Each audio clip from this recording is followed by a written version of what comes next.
Halo, kultivator junior, selamat datang di dunia novel. Mari kita lanjutkan kultivasi berikutnya di Martial God Asura. Bab 6497 Master Sekte Alam Bela Diri Leluhur muncul. Kota utama alam bela diri leluhur sekarang dikendalikan oleh Istana Suci Tujuh Alam dan ditutup oleh penghalang yang kuat. Terlebih lagi, cakupannya sangat luas, yang menunjukkan betapa pentingnya Istana Suci Tujuh Alam baginya. Tetapi Chu Feng memperhatikan bahwa pecahan-pecahan kunci itu bereaksi. Fragmen-fragmen kunci terhubung ke rangkaian yang lebih kuat yang tersembunyi di sini. Itulah wajarnya pembentukan kota utama alam bela diri leluhur. Istana Suci Tujuh Alam, kau memasang penghalang sekuat ini hanya untuk melindunginya, kan? Sayangnya, kamu akan salah perhitungan lagi. Chu Feng menata pecahan kunci di tangannya dan tersenyum puas.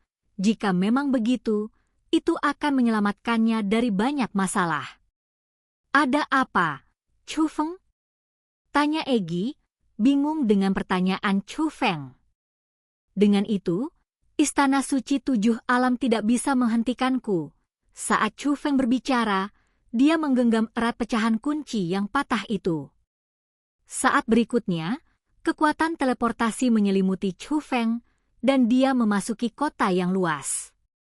Chu Feng melayang ke udara, dan selain gerbang yang menjulang tinggi dan tembok kota di belakangnya, dia tidak dapat melihat tepian kota sama sekali. Dengan tingkat kultivasi Chu Feng saat ini, dia merasa sangat kecil di lingkungan itu. Chu Feng, apakah kamu berhasil?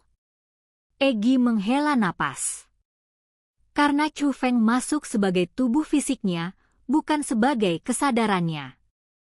Karena arsitektur di sini sangat indah, dan setiap bagiannya mencerminkan kerja keras spiritualis roh dunia. Jelas, ini berada di dalam kota utama Sekte Alam Bela Diri Leluhur. Chu Feng mencoba terbang ke depan, tetapi setelah terbang beberapa saat, kekuatan teleportasi muncul. Chu Feng diteleportasi kembali ke tempat dia baru saja berada. Sepertinya itu tidak berhasil, kata Chu Feng. Karena dia terjebak di sini, dia akan diteleportasi kembali ke sini segera setelah dia keluar dari jangkauan ini. Chu Feng, pecahan kuncinya belum terkumpul semua. Kenapa kau datang ke sini? Suara seorang lelaki tua bergema dari belakang Chu Feng. Ketika menoleh ke belakang, terlihatlah seorang lelaki tua, tingginya 2 meter, berjubah putih bagaikan salju, berambut putih bagaikan salju, dan memegang tongkat giok putih bening, berdiri di tengah kehampaan. Junior memberi hormat kepada senior Sikong. Saat melihat orang ini, Chu Feng segera membungkuk. Orang ini, bernama Sikong Changsheng, adalah sosok kuat dari Sekte Alam Bela Diri Leluhur. Terlebih lagi, ia bukanlah perwujudan dari sebuah formasi, melainkan makhluk nyata. Chu Feng telah melihat orang ini saat ia memperoleh pecahan kunci pertama. Sebutkan tujuan Anda, sikap Sikong Changsheng dingin dan acuh tak acuh, sangat berbeda dari saat mereka pertama kali bertemu dan berbicara, sekarang sangat formal. Chu Feng membuka telapak tangannya, dan 3 pecahan kunci melayang keluar. Senior, semua peninggalan Sekte Alam Bela Diri Leluhur telah dihancurkan, tetapi 2 fragmen kunci yang tersisa ada di tangan orang lain. Junior ini hanya menerima 3, kata Chu Feng. Apakah kau bertanya apakah ketiga pecahan kunci itu bisa mengarah pada warisan yang ditinggalkan oleh Sekte Alam Bela Diri Leluhurku? Tanya Sikong Changsheng. Ya, jawab Chu Feng. Tidak, jika Anda ingin mendapatkan warisan di sini, Anda harus mengumpulkan ke-5 fragmen dan menyatukannya untuk membentuk kunci yang lengkap. Jika kamu tidak mampu, maka kamu tidak layak menerima warisan tempat ini, kata Sikong Changsheng. Senior, kalau begitu, aku mungkin tidak akan bisa mendapatkan warisan di sini dalam waktu dekat. Mungkin, kita tidak akan pernah bisa mewarisi tempat ini, karena aku juga pada akhirnya akan memasuki sungai surgawi ke-9. Ketika saatnya tiba, Aku akan pergi dengan pecahan-pecahan kunci itu, dan tidak ada orang lain yang akan punya kesempatan memasuki tempat ini. Warisan sekte dunia bela diri leluhur diwariskan di sini untuk mereka yang membutuhkan. Memberikannya kepada orang lain sama saja dengan memberikannya kepada junior, jadi aku mungkin juga memberikannya kepada junior. Senior, bisakah Anda membuat pengecualian? Kata Chu Feng. Membuat pengecualian? Beri aku alasan untuk membuat pengecualian, kata si Kong Changsheng. Chu Feng memikirkannya sejenak, tetapi dia benar-benar tidak bisa memikirkan apapun. Lagi pula, si Kong Changsheng juga bisa melihat bakatnya, jadi dia hanya bisa berkata, lagi pula, kita berasal dari kampung halaman yang sama. Si Kong Changsheng tampak benar-benar tak berdaya, tidak mampu mengucapkan sepatah kata pun. Senior, apakah itu benar-benar mustahil? Tanya Chu Feng lagi. Sama sekali tidak mungkin, kata si Kong Changsheng. Terima kasih atas bimbingannya, senior. Saya pamit dulu.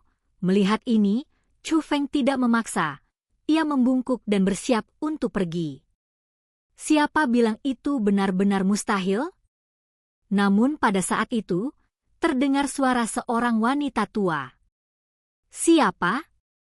Mendengar ini, si Kong Changsheng langsung menjadi waspada. Masuknya Chu Feng ke tempat ini adalah atas izin khususnya. Biasanya, mustahil bagi orang lain untuk masuk. Tetapi ketika melihat sekelilingnya, dia tidak melihat seorang pun. Si Kong Changsheng, apa kau tidak mengenali suaraku? Suara itu terdengar lagi, dan pada saat yang sama, ruang di depan mereka terdistorsi, memperlihatkan entitas jiwa semi-transparan yang berdiri di kehampaan. Itu seorang wanita tua, rambutnya sepenuhnya putih, tetapi ujung-ujung rambut putihnya memiliki warna-warna pelangi yang memberinya keindahan yang unik. Meski dia sudah tua dan wajahnya penuh kerutan, kulitnya sehalus batu giok. Sekalipun dia sudah tua, dia tidak jelek. Sebaliknya, dia sangat bermartabat dan memiliki temperamen yang luar biasa. Dia pasti memiliki kecantikan yang luar biasa di masa mudanya. Di dahinya terdapat batu permata 7 warna, yang energinya yang kuat menjaga jiwanya tidak menghilang. Ketika melihat wanita tua itu, si Kong Changsheng awalnya terkejut, lalu segera berlutut di udara dan memberinya hormat yang dalam. Bawahanmu, si Kong Changsheng, memberi salam kepada Master Sekta. Melihat ini, Chu Feng segera membungkuk dan berkata, Junior Chu Feng memberi salam kepada senior. Inilah wanita tua yang memberi petunjuk pada Chu Feng tentang cara merampas dan menanam ketika dia melihatnya di reruntuhan sekte alam bela diri leluhur. Ia juga merupakan pemimpin sekte dari sekte alam bela diri leluhur, seperti yang disebutkan oleh Wen Sui, Shangguan Huangquan. Sebelumnya, apa yang dilihat Chu Feng di reruntuhan itu dibentuk oleh suatu susunan. Namun, yang ini tidak, meskipun bukan tubuh fisik, ia memiliki kesadaran tubuh fisik. Waktu memang tak kenal ampun. Para pemuda di klan saya dulu kini sudah sangat tua. Shangguan Huangquan mendekat dan sedikit mengangkat tangannya. Si Kong Changsheng mengerti maksudnya dan berdiri. Saya tidak pernah menyangka akan memiliki kesempatan bertemu dengan Master Sekta. Master Sekta, bagaimana kabarmu akhir-akhir ini? Si Kong Changsheng berbicara lagi, suaranya bergetar, matanya dipenuhi air mata. Ketika Shangguan Huangquan pergi, waktunya telah habis dan dia tidak punya banyak waktu tersisa. Meskipun dia dapat melihat bahwa Shangguan Huangquan sekarang menggunakan kekuatan harta karun tersebut, bukan wujud aslinya, dia masih menggunakannya. Namun, itu harus dikenalikan oleh tubuh asli, yang berarti Shangguan Huangquan masih hidup. Aku baik-baik saja. Dan Shangguan Huangquan tersenyum, lalu bertanya, apakah mutiara penyegel naga masih ada? Itu masih ada. Si Kong Changsheng buru-buru menyodorkan sebuah benda dengan kedua tangannya. Meskipun disebut manik-manik, ukurannya sebesar semangka, seperti batu berbentuk oval, ditutupi oleh penghalang kuat yang memancarkan aura kuno. Shangguan Huangquan mengambil barang itu dan melihat ke arah Chu Feng. Chu Feng, aku bisa memberimu kesempatan, tapi itu tergantung pada apakah kamu bersedia. Junior ini bersedia, kata Chu Feng. Jangan bicara terlalu cepat. Manik ini berisi sisa-sisa kesadaran naga sejati yang meskipun tersisa, masih mengandung kekuatan yang sangat besar. Khususnya di dalam gua naga tempatnya berada, bahkan tubuh utamanya tidak dapat berbuat apa-apa. Namun, selama dia berhasil dipancing keluar dari sarang naga, aku akan punya cara untuk menaklukkannya. Yang harus Anda lakukan hanyalah memancingnya keluar. Tapi ini mengancam nyawa, apakah kamu masih bersedia? Tanya Shangguan Huangquan. Junior ini bersedia, kata Chu Feng lagi. Mendengar ini, Shangguan Huangquan menyipitkan matanya sedikit, tatapannya membawa makna yang berarti, kamu benar-benar tidak takut mati. Aku takut mati, tapi ada hal yang harus kulakukan, kata Chu Feng. Baiklah. Kalau begitu ikuti aku. Begitu Shangguan Huangquan selesai berbicara, dia merasakan perubahan di sekelilingnya. Saat berikutnya, mereka telah meninggalkan kota utama alam bela diri leluhur dan tiba di langit di atas dunia lain. Di bawahnya adalah dataran yang subur, daerah itu digambarkan sebagai dataran, tetapi ada gunung besar di kejauhan.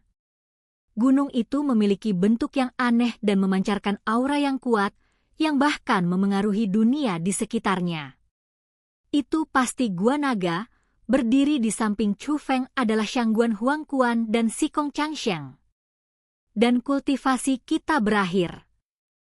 Sampai jumpa di kultivasi kita berikutnya di dunia novel.